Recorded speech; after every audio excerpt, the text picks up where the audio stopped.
Dreams are among the most curious experiences we ever have. Each night, without effort, the mind creates entire worlds that feel real in the moment. In dreams, we can fly without wings, breathe underwater, or walk through walls as if they were smoke. A stranger can suddenly become a close friend, and the rules of space, time, and causality rearrange themselves like pieces on a shifting board. The most fascinating part isn't the strangeness itself, but the way we accept it so effortlessly. While dreaming, impossibility doesn't bother us. It makes sense, until the moment we wake. This is what's often called dream logic. Unlike the logical structures we rely on in waking life, rules of mathematics, physics, or reason, dream logic is flexible, fluid, and constantly rewriting itself. It allows contradictions to exist side by side, and it binds them together with a strange sense of coherence. Within a dream, events don't have to follow, they simply happen. One of the most common features of dream logic is the bending of time. You might close your eyes in one place and open them in another, with no memory of the transition. Hours, days, even years can pass in the span of a few minutes of real sleep. This isn't just imagination, it reflects how the brain processes time differently while dreaming. The hippocampus, one of the brain's key centers for memory, doesn't record events with the same strict chronology as it does during the day.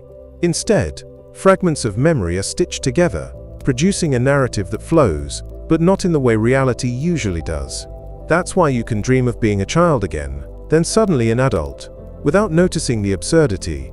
Time in dreams is elastic. Space is equally malleable. In a dream, you might walk through your childhood home, step through a doorway, and suddenly find yourself on a mountain peak. The two places don't need to connect logically. Your mind doesn't question it. It accepts that one environment has simply replaced another, like a stage set being swapped out behind the curtain. Researchers studying dream reports have found that these abrupt scene changes are among the most common dream experiences across cultures. They seem to mirror the way our brains jump between memory networks, linking images and locations with no regard for physical continuity. Causality, the principle that every effect must have a cause, also dissolves in dream logic. A door doesn't need to be opened for you to walk through it. A person doesn't need to enter a room, they can simply be there, as though they had always existed in that space. You might speak a question aloud and receive an answer instantly, not from another person, but from the environment itself. Actions and outcomes blur together, sometimes reversing or folding in on each other. A fall might become a flight, an argument might melt into laughter, and fear might twist suddenly into joy. And then there is identity, the fluid, shifting sense of who we are and who others are. In dreams, a stranger can change into your best friend, or a friend can transform into a stranger, and it feels completely natural. You might even experience yourself as someone else entirely, inhabiting another body, speaking in another voice. These transformations highlight how fragile our sense of self really is. In waking life, we spend enormous effort maintaining identity, our name, our history, our face in the mirror. In dreams, the mind plays with those boundaries, showing us that identity is not fixed, but constructed moment by moment. Dreams often rely on what psychologists call primary process thinking. This is the mode of thought that dominates childhood and unconscious fantasy, associative, symbolic, and non-linear. Instead of following rational steps, it leaps between ideas, guided by emotions and imagery. That's why a dream can take you from one scene to another without explanation, and why metaphors come alive. You might dream of being chased not by a person, but by a shadow, a storm, or an animal that seems to carry your own fear. These are symbols, fragments of inner life turned into moving pictures. And yet, despite all this strangeness, dreams rarely feel strange while we're inside them. A hallway stretching endlessly doesn't strike us as impossible. A conversation with someone who shifts faces mid-sentence doesn't raise suspicion. We simply go along with it, because the dreaming brain has dialed down critical evaluation. The prefrontal cortex, the seat of logic and judgment, is less active in REM sleep. Without its constant questioning, the bizarre becomes normal. The impossible becomes natural. It's only when we wake that dream logic begins to dissolve. Looking back, we might laugh at how absurd it was, or marvel at how real it felt. But within the dream it was reality. It carried weight. It mattered. And sometimes, it still matters even after waking, because dream logic can reveal how flexible, strange and creative the mind truly is. In the end, dream logic is less about breaking rules, and more about reminding us that rules themselves are fragile. Reality may appear solid and ordered, but within our minds lies another dimension where time, space and identity can bend. And in that dimension, nothing has to make sense to matter. There are moments in waking life when the ordinary fabric of reality suddenly feels fragile. The street you walk down every day seems unfamiliar. A word you've said thousands of times sounds alien on your tongue. A familiar face appears strange, as though you're seeing it for the first time. These are not dreams, but they echo the same strange logic. One of the most well-known examples is déjà vu. Almost everyone has felt it. The eerie sensation that you've already lived through a moment, that you've walked this path, heard this sentence, or seen this exact detail before. Psychologists have studied déjà vu for over a century, and while the experience is common, its cause remains mysterious. Some researchers suggest it happens when the brain's memory circuits misfire, when a new perception is mistakenly processed as a memory. Instead of recognizing a moment as new, your brain briefly tags it as familiar, creating a powerful illusion of repetition. In that instant, reality feels like it has folded in on itself, like the looping logic of a dream. Its twin is a less familiar but equally strange experience, jamais vu, meaning never seen. Here, something utterly familiar suddenly feels alien. A word repeated aloud, say door or hand, can lose all meaning after a few seconds, dissolving into strange sounds. Or, a well-known place can feel unreal, as though you're encountering it for the first time. It's a glitch in the brain's pattern recognition, a momentary breakdown in the circuits that make the world feel coherent. Jamais vu can be unsettling, but it also reveals how fragile the sense of normality really is. We rely on memory and pattern to give us stability, but when those patterns flicker, the everyday world can feel dreamlike. Beyond these brief glitches, there are more sustained experiences where reality bends. Artists often describe entering a flow state, when time loses its grip and the boundaries between self and action dissolve. A painter might feel the brush move almost by itself, as though guided by something beyond conscious thought. A musician can lose hours to improvisation, only to look up and realize that the world outside has vanished. Psychologists Mihaly Csikszentmihalyi, who studied flow extensively, described it as a merging of action and awareness. It is not the chaotic illogic of dreams, but the same dissolving of ordinary categories, time, self, effort, all slipping away. Sometimes, dreamlike states arrive not through creativity, but through crisis. People who have survived accidents often describe time slowing down, seconds stretching into what feels like minutes.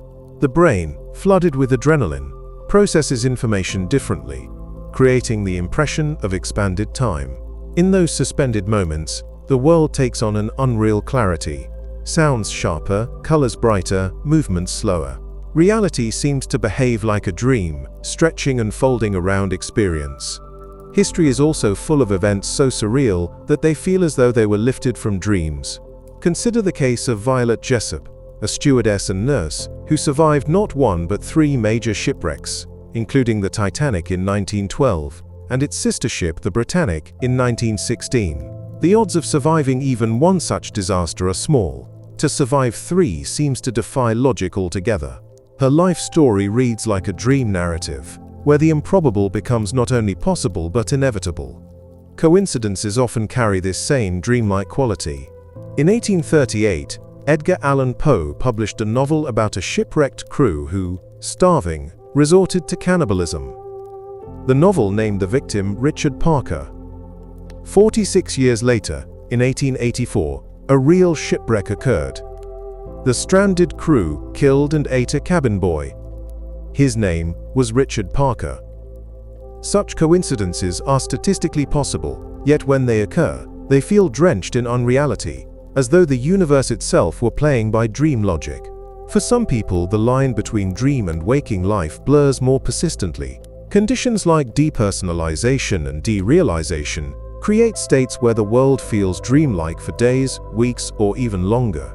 Someone might describe walking through life as though through a glass wall, able to see and act, but unable to feel fully present. Familiar voices sound distant, objects appear flat, emotions seem muted. It can be distressing, but it also underscores just how delicate the sense of realness is. Reality is not simply given, it is constructed moment by the brain. Even everyday experiences can feel drenched in dreamlike logic if we look closely. Walking alone at night in fog, when familiar landmarks vanish. Listening to a piece of music that seems to stretch time, drawing you into a trance. Standing in a vast landscape, a desert, a glacier, a starry sky, where scale itself overwhelms comprehension. In those moments, the ordinary rules of perception loosen. The world becomes vast, strange, and difficult to grasp. What links all these states? Déjà vu, jamais vu, flow, crisis, coincidence, dissociation, awe, is the unsettling recognition that reality is not as stable as it seems. Our sense of time, space, and identity can wobble and bend, just as they do in dreams. The difference is that we're awake, which leads to a question. If waking life can sometimes feel dreamlike, how certain are we that our waking logic is the more real one? Dream logic in waking life reminds us that reality isn't fixed, it's experienced, and experience is built from the shifting patterns of the mind. We walk through our days with the quiet assumption that the world is solid, ordered, and reliable. But in the cracks between those assumptions, the dreamlike shines through.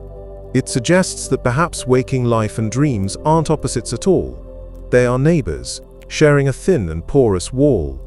To understand why waking life sometimes slips into dreamlike patterns, we have to look at the psychology of perception itself. Our sense of reality is not simply given, it is actively constructed by the brain. Each moment, billions of neurons are filtering information from the senses, comparing it with memory, and stitching it into a seamless narrative. Most of the time, the result feels stable. The world is solid, consistent, and logical, but the system is delicate. When it falters, even slightly, the edges of reality soften. One of the clearest examples is dissociation. In psychology, dissociation describes a detachment from ordinary awareness, as though a person has stepped to the side of their own experience. Many people encounter mild dissociation without realizing it. Daydreaming during a long commute, losing track of time while reading, or suddenly realizing you've driven for miles with no memory of the road. All of these are forms of dissociation. In more intense cases, it can feel as though you are watching yourself from outside your body, or that the world around you is flat, staged, or artificial. These experiences can be unsettling, but they reveal just how easily the sense of realness can bend. Closely related is derealization. When the external world feels unreal, a person might describe it as if everything around them were part of a film, or as though colors, sounds, and textures were strangely dulled. Neurologically, this state often comes during stress or fatigue, when the brain's regulatory systems are under strain. It may be a protective mechanism, a way for the mind to shield itself from overwhelming input. Yet in the moment, it can feel uncannily like dream logic intruding into waking life. These conditions highlight something important. The mind's grasp on reality is not absolute. It is mediated by networks of neurons and chemicals, and those networks are always shifting. In REM sleep, the stage where vivid dreaming occurs, the balance tips dramatically. The prefrontal cortex, which governs logic, reasoning, and critical thinking, becomes less active. Meanwhile, emotional and visual centers surge with activity. That is why dreams feel intense, colorful, and full of narrative flow, but rarely make logical sense. Sometimes, though, dreamlike states emerge not in sleep, but in the fragile borderlands between sleep and waking. The states known as hypnagogia and hypnopompia occur in those drifting moments when the mind is crossing into or out of sleep. During hypnagogia, the slide into sleep, people often see vivid images, hear voices or music, or feel strange sensations like floating. These experiences can last only seconds, but they carry the intensity of full dreams. Hypnopompia, the state upon waking, can bring equally surreal phenomena. Many people have reported feeling as though they cannot move, while shadowy figures or strange presences hover in the room. This is sleep paralysis, a common and frightening form of hypnopompic experience. In these moments, the dreaming mind has not yet let go, and dream logic bleeds directly into waking reality. Scientists studying these states have found that they share characteristics with hallucinations. Brain scans reveal bursts of activity in the visual cortex and auditory centers, even in the absence of external input. The brain is, in effect, dreaming while awake. Yet unlike psychosis, these states are brief and self-limiting, disappearing once full sleep or wakefulness takes hold. They remind us that perception is a fragile balancing act, and that dreams and reality are not as separate as they seem. Another way the mind slips into dreamlike logic is through altered states of consciousness, whether induced naturally or through substances. Meditation, for instance, can bring experiences where the sense of time vanishes, where thoughts dissolve into pure sensation. Deep meditation practitioners sometimes describe visions, floating sensations, or the collapse of ordinary selfhood. These experiences share a family resemblance with dream logic, non-linear, symbolic, and strangely convincing. Substances, too, can bend waking logic into dreamlike forms. Hallucinogens like LSD or psilocybin temporarily disrupt networks in the brain's default mode, loosening the grip of the ego and allowing perception to become fluid. Shapes ripple, identities shift, and time distorts, just as they do in dreams.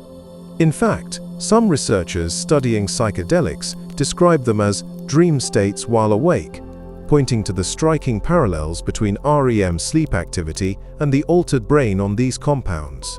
What unites all these psychological states, dissociation, derealization, hypnagogia, meditation, altered perception, is that they expose the brain's role as a storyteller. Waking logic depends on the brain weaving experience into a coherent thread. When that weaving loosens, the narrative can take on dreamlike qualities. What's fascinating is not only that this happens, but how seamlessly we adapt to it. Just as in dreams, we often accept the strange logic of these states in the moment. Only afterward, in recollection, do we realize how surreal it was. This raises a profound question. If dream logic and waking logic can overlap, what truly separates them? Is it only the level of brain activity in certain regions? Or is it the presence of critical reflection, the voice inside that asks, does this make sense? During dreams, that voice is muted. During waking life, it speaks constantly. But in the liminal states between, it whispers and flickers, leaving us in worlds that feel both real and unreal. Dreamlike psychology is not a flaw. It may, in fact, be essential. By loosening logic, the brain creates space for creativity, for metaphors, for insights that rigid logic might suppress. Many artists, inventors, and scientists have drawn inspiration from dreamlike states. Auguste Kekulé, the chemist, dreamed of a snake biting its own tail, and woke to realize the ring structure of benzene. Paul McCartney dreamed the melody of Yesterday. These flashes are dream logic bleeding into creativity, showing that the strange is often fertile ground for discovery. The psychology of dreamlike states reveals something humbling. Reality, as we know it, is not a given. It is built, moment by moment, by the brain's fragile networks. And in those moments when the weaving loosens, when dissociation, hypnagogia, or altered states take hold, we glimpse just how dreamlike waking life can become. If dream logic bends time, space, and identity in ways that defy reason, it is no surprise that artists, writers, and storytellers have drawn inspiration from it for centuries. Culture has always sought ways to capture the dreamlike, to pull fragments of the unconscious into waking form. What emerges is art that doesn't merely depict reality but reshapes it, inviting us into worlds where impossible things feel natural. One of the most striking movements to embrace dream logic was surrealism. In the early 20th century, artists like Salvador Dalí, René Magritte, and Max Ernst sought to paint the unconscious mind. Dalí, melting clocks in the persistence of memory, captured the fluidity of dream time, the way hours can stretch or collapse without reason.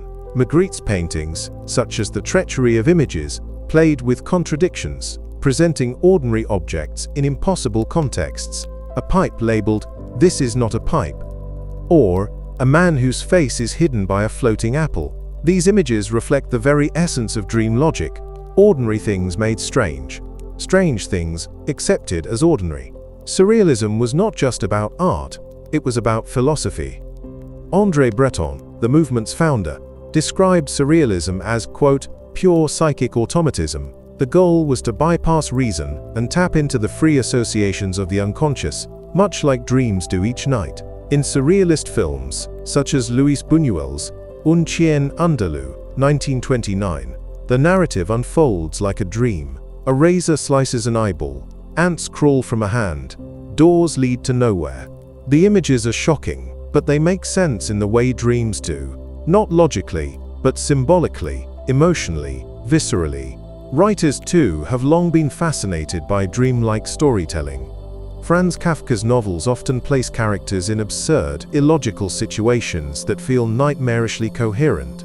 In The Trial, Joseph K. is arrested for a crime that is never explained, and the entire novel unfolds in a world of shifting authority, opaque rules, and endless deferrals. Kafka never reveals the logic of this world, because in dreams, logic is beside the point. The power of his work lies in its uncanny familiarity. Many readers feel that they have dreamed such scenarios before, where bureaucracy, fear, and absurdity entangle without resolution. Jorge Luis Borges, the Argentine writer, also explored dreamlike logic in his short stories. His tales are filled with infinite libraries, mirrors that multiply reality, and labyrinths that fold upon themselves. In The Circular Ruins, a man dreams of creating another human being, only to realize in the end that he himself is someone else's dream. Borges blurred the line between waking and dreaming, suggesting that both are narratives woven by consciousness. His stories, like dreams, invite readers to question the foundations of reality itself. Myth and folklore, too, often echo dream logic. In many traditions, shape-shifting is common. Humans become animals, animals become gods, gods disguise themselves as strangers. In Celtic folklore, one might step into a fairy mound and emerge centuries later, though only hours seem to pass. In Japanese tales, fox spirits or kitsune take human form, blurring boundaries of identity in ways that mirror the shifting faces of dreams. Myths often disregard causality. Heroes fall asleep and wake in other worlds, speak to objects that answer back, or walk through landscapes that dissolve and reform without explanation. These are not errors of storytelling. They are reflections of the dreamlike imagination shared across cultures. Cinema, with its ability to manipulate time, space, and perception, is perhaps the art form most naturally aligned with dream logic. Directors like David Lynch have built entire worlds out of surreal transitions, unsettling juxtapositions, and sudden shifts in identity. In Mulholland Drive, characters switch roles, timelines blur, and reality itself feels unstable. Viewers often leave his films uncertain of what really happened, because the narrative follows the fluid rules of dreams, not the rigid demands of waking logic. Even in more mainstream cinema, dream logic has found a place. Christopher Nolan's Inception turned the dream world into a heist film, with layers of nested dreams where time moves at different speeds. The film's rotating hallways, folding cities, and paradoxical staircases visualize dream rules. Environments transform fluidly, and cause and effect can bend. Nolan grounded these ideas in neuroscience, noting that dreams often borrow fragments of memory and emotion, but rearrange them into impossible architecture. Animation has also embraced the dreamlike. Studio Ghibli films, particularly Hayao Miyazaki's Spirited Away, capture the surreal flow of dream narratives. A young girl enters a bathhouse for spirits, where her parents become pigs, where soot sprites carry coal, and where identities and shapes are constantly shifting. The film resists strict explanation, but it resonates deeply with viewers because it mirrors how dreams feel: whimsical, terrifying, and strangely coherent in their illogic. Across all these examples, art, literature, myth, film, dream logic serves the same purpose: to remind us that reality is not fixed, that imagination can reweave the rules of the world. These stories and images resonate because they echo something we already know in our bones. Every night, we inhabit such worlds ourselves. Dream logic in culture also serves a psychological role. By engaging with art that feels dreamlike, we practice tolerating ambiguity, uncertainty, and contradiction. Surrealist paintings, Kafka's novels, Borges' labyrinths, Miyazaki's shifting spirits, they all invite us to let go of the need for strict logic, to drift into an in-between space where meaning is symbolic rather than literal. In doing so, they bring us closer to the flexibility of the unconscious, and perhaps to a deeper understanding of our own minds. When storytellers use dream logic, they are not only imitating dreams, they are showing us how fragile the boundaries of reality can be.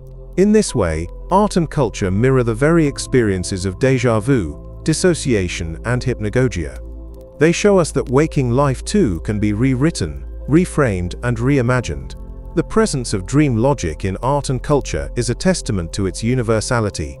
Dreams belong to everyone, and so too does the strange, fluid logic that governs them. Whether in a painting, a poem, or a film, dream logic reminds us that the world can be more than what it appears, that beneath the surface of the ordinary lies the extraordinary, waiting to be seen. When we consider how dream logic bends the rules of time, space, and causality, it's natural to wonder what this says about waking life itself.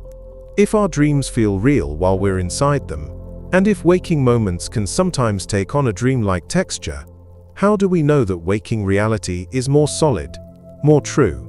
Philosophers across cultures and centuries have wrestled with this question, blurring the line between dreams and life until it almost disappears.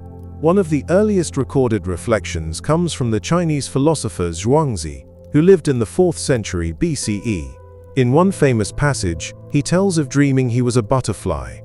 He fluttered happily, without awareness of being human. When he awoke, he wondered, was he Zhuangzi who dreamed of being a butterfly, or a butterfly now dreaming he was Zhuangzi? This simple parable contains a profound uncertainty. How can we be sure which state of consciousness is real?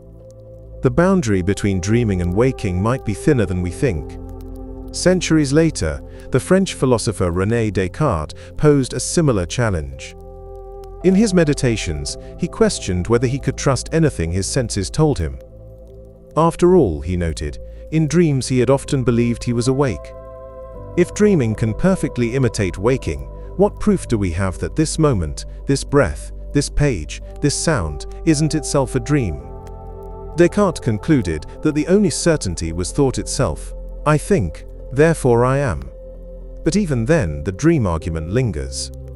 Thought might prove existence, but it doesn't prove the nature of reality. Modern philosophers have returned to these ideas in new forms.